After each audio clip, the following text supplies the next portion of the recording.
Okay, so what I have here is a cup of water, ice, and a microwave. I'm going to use that to verify something weird. So, also, you probably guess what I'm going to do. I'm going to microwave them for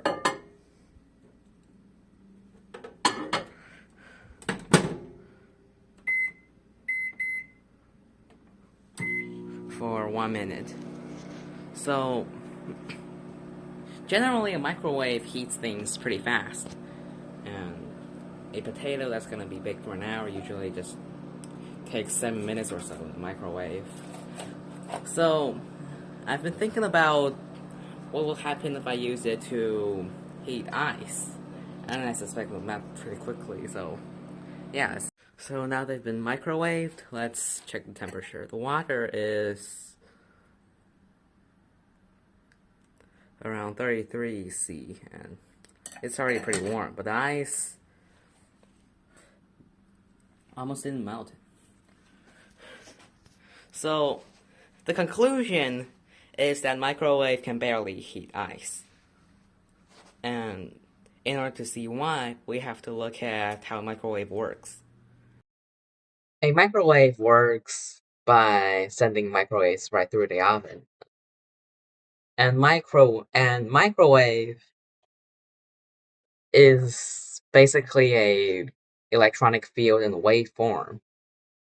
So it can attract and repel polar substances just like a magnet.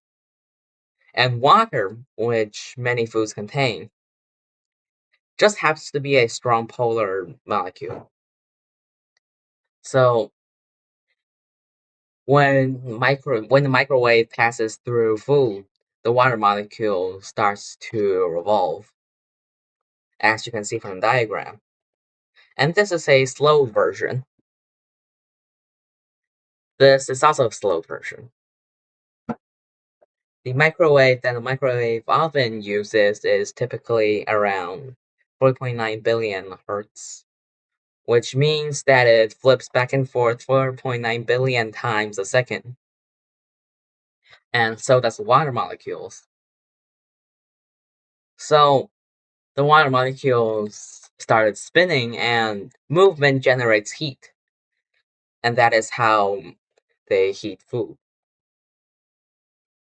Of course, there are many other molecules that are polar and present in food, like salt,